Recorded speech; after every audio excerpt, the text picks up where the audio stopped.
नमस्कार साथियों, आप सबका शहर happiness Sanskrit education YouTube channel पर स्वागत।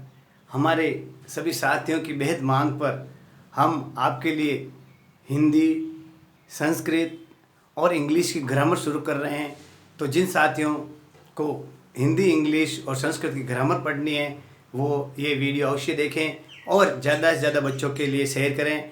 इन सब्जेक्ट के माध्यम से हम आपको रिट और जो प्री BSTC की जो टेस्ट है, प्री B.Ed है, जो टीचर्स भर्ती है उनसे संबंधित और जो कॉम्पिटिटिव एग्ज़ाम के अंदर भी आपको जो ग्रामर से संबंधित प्रश्न आएंगे उनका सॉल्व करने के लिए हम आपको ट्रिक बताएंगे, मेथड बताएंगे।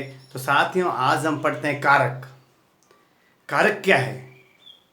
कारक कभी आपने सुना होगा कि कारक क्या होते हैं। तो कारक के बारे में, कारक किसे कहते हैं, कारक कितने प्रकार के होते हैं, कारकों का प्रयोग किस प्रकार किया जाता है, मैं आपको आज अच्छी तरह से इस वीडियो के माध्यम से बताऊंगा। तो आप अंत तक इस वीडियो को देखते रहिए और जो कोई आपको कोई समस्या हो तो कमेंट बॉक्स के अंदर कमेंट जरूर दीजिए। तो साथियों, आइए हम पढ़ते हैं हमारा आज का टॉपिक कारक। कारक शब्द क्या होता है कि कारक एक ऐसा मीडिएटर यानी मध्यस्थ है जो क्रिया और कर्ता के बीच के संबंध को बताता है। क्रिया और कर्ता के संबंध को बताता है। जैसे देखो, राम पुस्तक को पढ़ता है। अब देखो, ये को क्या है? अंडरस्टूड है। क्या है? जैसे सीधा अपन क्या बोलते हैं, राम पुस्तक पढ़ता है। राम क्या है भाई? किसी काम को करने वाला कर्ता होता है, ध्यान रखना, ये कर्ता काम को करने वाला। और ये बीच में क्या होता है? कर्म, यानी किस काम करता, क्या किया जाता है, यानी काम, किसी काम का करना या होना पाया जाना, क्रिया कहलाता है। पढ़ना क्या है बेटा? क्रिया। अब देखो तो क्या कहते हैं? कर्ता। देखो, राम पुस्तक को पढ़ता है, राम पुस्तक को पढ़ता है। तो मैं आपको ये बताना चाहता हूं कि जिस प्रकार हम पढ़ते हैं राम पुस्तक को पढ़ता है, तो राम क्या शब्द हो गया? राम कर्ता हो गया, पुस्तक क्या हो गया? कर्म हो गया, और पढ़ना क्या हो गया? क्रिया हो गया। यानी इस प्रकार कोई भी काम होता है तो क्रिया के साथ जो संबंध होता है वो क्या कहलाता है? कारक कहलाता है। क्या है? यानी क्रिया के लिए जो कार्य किया जाता है वह कारक कहलाता है। आगे समझ में आपको? सीधी परिभाषा कहना, कोई पूछे तो क्या कहना? क्रिया के साथ सीधा संबंध, क्रिया के साथ सीधा संबंध। जैसे देखो, पुस्तक को पढ़ता है, तो पढ़ना के साथ क्या गया? ये को हो गया, साइलेंट। क्या? जैसे देखो, मैं जयपुर गया, तो मैं जयपुर को गया, ठीक है। इस प्रकार पेड़ पर चिड़िया है, पेड़ पर चिड़िया है, तो पेड़ है और चिड़िया के बीच में क्या है? पर शब्द आ गया। गंगा हिमालय से निकलती है, तो हिमालय और निकलने के बीच में क्या हो गया? से। इस प्रकार जो चिन्ह आते हैं क्रिया, कर्म और कारक के साथ जो विशेष चिन्ह लगाए जाते हैं वो क्या कहलाते हैं? कारक कहलाते। समझ आ गया? यानी क्रिया, कर्ता और कर्म, इनके साथ जो विशेष चिन्ह लगाए जाते हैं वो कारक कहलाते हैं। अब मैं आपको एक बात बताना चाहता हूँ, हिंदी और संस्कृत में दोनों में मतभेद है। अलग उस भाषा के हिसाब से वो अपने स्थान पर ठीक है, हिंदी भाषा की दृष्टि से हिंदी भाषा में ठीक है। तो हिंदी के अंदर हम पढ़ रहे हैं। सबसे पहले मैं आपको बताना चाहता हूँ कारक कितने प्रकार के होते हैं। कारक के प्रकार के लिए मैं आपको सबसे पहले एक सारणी बना लेता हूँ। आप उस सारणी के मेरे साथ साथ इस प्रकार याद कर सकते हैं। समझ आया? यानी क्रिया से सीधा संबंध दर्शाना ही क्या कहलाता है? कारक। यानी जिसका सीधा संबंध क्रिया से हो, यानी वे शब्द, ऐसे लिख सकते, वे शब्द या अक्षर जिनका सीधा संबंध क्रिया से हो, क्या कहलाते हैं भाई? कारक कहलाते हैं। क्या कहलाते हैं? कारक कहलाते हैं। अब कारक के प्रकार, अब देखो, प्रकार कारक हिंदी के अंदर हम 8 प्रकार के कहते हैं, जिसे मैं आपको पूरा चिन्ह भी बता दूंगा। और आपको इसके साथ साथ एक और शब्द होता है विभक्ति। तो हिंदी के अंदर 8 कारक होते हैं और संस्कृत में मुख्यतः 6 कारक ही माने गए हैं। वो क्या है इस प्रकार मैं आपको बताऊंगा। देखो, कारक, कारक चिन्ह और विभक्ति। कर्ता, पहले पहले था कर्ता, कर्ता को काम को करने वाला, कर्ता ने, कर्ता ने यानी प्रथमा विभक्ति। जहां प्रथमा विभक्ति का प्रयोग किया जाएगा वहां कर्ता कारक में चिन्ह क्या आएगा? जैसे राम, राम ने पुस्तक पढ़ी, तो राम पुस्तकम। अब तो पुस्तक क्या आएगा? क्या आएगा? प्रथमा विभक्ति क्या है? कारक ने है, एक वचन है, इसीलिए पुस्तकम आएगा। आए समझे? तो ये आपको जब विस्तृत इस हिंदी से संस्कृत में अनुवाद करवाएंगे उस समय आपको संस्कृत में पढ़ाएंगे, उस समय आपको विशेष इसका परिचय बताया जाए। कर्ता ने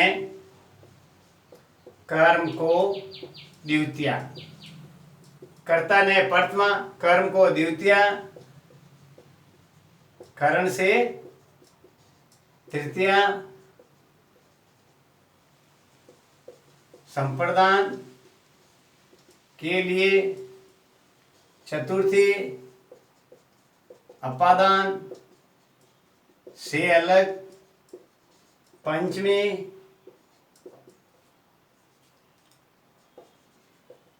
संबंध काके की षष्ठी,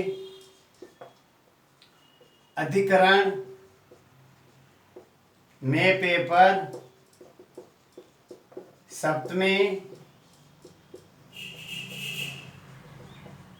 संबोधनम हे अरे वाह, और यहाँ पे क्या आएगा संबोधन। अब जैसे देखो इनको कैसे पहचान की जाए कि इसमें कौन सा कारक है। जैसे देखो राम ने आम खाया, अब देखो राम ने आम खाया, खाने वाला कौन है? राम। तो कर्ता, जिस शब्द का प्रभाव कर्ता पे पड़ता है, यानी कर्ता के द्वारा जो कार्य किया जाता है वो राम ने, तो यो क्या ने क्या गया, ये चिन्ह आया है, ये कारक चिन्ह है, इसमें प्रथमा विभक्ति का प्रयोग होगा। कर्म को जैसे देखो, जैसे सोहन को पुस्तक दो, सोहन को पुस्तक दो। अब देखो को क्या हो गया, कारक चिन्ह है, कौन सा हो गया? कर्म, यानी सोहन के लिए कर्म कर, पुस्तक किसको दी जा रही है? सोहन को, तो सोहन को पुस्तक, इस पर कर्म हो गया। करण, करण यानी कर्ता ने कर्म को करण से, तो से द्वारा, से द्वारा, दो द्वारा यानी कोई भी काम करता है। जैसे देखो वह साइकिल से जा रहा है, तो क्या हो गया? साथ में हो गया।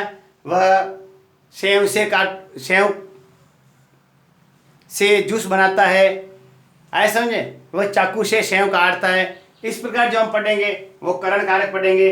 करण यानी से द्वारा, किसी भी काम को करने के लिए जो किया जाता है करण यानी से द्वारा होता है। आगे समझो, आपके कोई भी काम करने के लिए होता है। जैसे देखो साथ में, द्वारा या साथ में, आया समझ में? इस प्रकार जैसे हम आपको बताना चाहते हैं कि इसमें तृतीय विभक्ति का प्रयोग होता है। आया समझ में? जैसे देखो कलम से लिखता है, देखो रमेश कलम से लिखता है। अब देखो से क्या आ गया, ये द्वारा है, किसी से द्वारा करण हो गया। संप्रदान के लिए, संप्रदान के लिए, जैसे हम खाने के लिए जीते हैं, हम प्यास बुझाने के लिए पानी पीते हैं। इस प्रकार जो के लिए शब्द आया है वो किस में आएगा? संप्रदान के लिए। किस में आया? संप्रदान के लिए। अब आपको मैं बताना चाहता हूं कि संप्रदान के लिए कौन सी विभक्ति आती है? चतुर्थी विभक्ति। कौन सी विभक्ति आती है? चतुर्थी विभक्ति। आया समझ में? जैसे बच्चा दूध के लिए रोता है, उदाहरण बता देते हैं। बच्चा दूध के लिए रोता है, तो के लिए आ गया। अपादान से अलग, देखो एक स्थान से दूसरे अलग होना। जैसे देखो गंगा हिमालय से निकलती है, तो से अलग हो रही है। हिमालय से गंगा क्या हो रही है? अलग हो रही है, तो अपादान से अलग। अब संबंध कहा के देखो कि गीता मोहन की बहिन, ये क्या गया इसका संबंध, तो कौन सी है? षष्ठी विभक्ति। कौन सी विभक्ति लगाई? षष्ठी। अधिकरण यानी वे पेपर, देखो छत पर पक्षी बैठे हैं, देखो छत पर पक्षी बैठे हैं, घोंसले में पक्षी है, पेड़ पर पक्षी बैठे हैं। इस तरीके से यदि ये चिन्ह आएंगे तो सप्तमी विभक्ति का प्रयोग होगा। संबोधन हे अरे वाह, और ऐसा चिन्ह होता है ऐसे, जैसे अरे भगवान क्या हो गया, अरे भगवान क्या हो गया, इस तरीके आया। हे राम, अरे कौन बोला, अरे कौन बोला, हे राम। इस तरह जो ऐसे विस्मयबोधक चिन्ह आते हैं, इनको विस्मयबोधक चिन्ह कहते हैं। इनका प्रयोग किया जाता है तो हे अरे वाह के जो चिन्ह आते हैं, शब्द आते हैं और उनके साथ ऐसे संबोधन का चिन्ह, ये संबोधन का प्रयोग किया जाता है। तो मैंने आपको वापिस देखो, कर्ता ने प्रथमा, कर्म को द्वितीया, कर्ण से द्वारा तृतीया, संप्रदान के लिए चतुर्थी, अपादान से अलग पंचमी, संबंध काके की रारेरी षष्ठी, अधिकरण मेपे पर सप्तमी, संबोधनम हे अरे वाह संबोधन। इस प्रकार मैंने आपको हिंदी में जो कारक बताए हैं ये मुख्य कारक 8 होते हैं, और संस्कृत जब पढ़ेंगे तो उनमें मुख्य कारक संस्कृत में 6 ही होते हैं। उसके अंदर आपको बताऊं कौन कौन सा, संबोधन और संबंध को 2 को कारक नहीं बताया गया है, क्योंकि मैं आपको बताना चाहता हूं जब ये दोनों कारक हैं, संबोधन और कौन से, संबंध, ये दोनों कर्ता से संबंधित है, तो इन दोनों कर्ता के साथ ले जाएगा। जब संस्कृत में पढ़ाएंगे आपको पूरा विस्तृत किस प्रकार कौन कौन से शब्द होते हैं विशेष कि इनके साथ इनकी पहचान की जा सकती है। हिंदी में मैंने आपको कारक के संबंध में बताया है, ये कारक चिन्ह आप याद कर लो, कोई भी वाक्य के अंदर आपको पूछा जा सकता है। जैसे देखो ऐसे, राम ने रावण को तीर से मारा। अब देखो राम ने, तो यह राम ने कौन सा शब्द हो गया, राम कर्ता, तो ने हो गया कर्ता, रावण को कर्म हो गया, तीर से द्वारा तो कौन सा हो गया, करण, कौन सा हो गया, करण। तो कर्ता, कर्म और करण एक ही वाक्य में 3 आगे, ने को और से द्वारा, तो ये हो गया देखो, ने को और से द्वारा। इस प्रकार कर्ता, कर्म और करण 3 कारक आगे, तो आप कारक की पहचान आप आराम से कर सकते हो। तो ये आपके लिए रिट और जो BSTC और प्रीवियड होगा उसके अंदर ये आप बहुत ही महत्वपूर्ण टॉपिक है। तो कारक के संबंधित मैंने आपको ये बताया कि कारक 8 होते हैं, वे शब्द जिनका सीधा संबंध क्रिया से होता है। जैसे राम ने रावण को तीर से मारा, तो मारा से आ गया।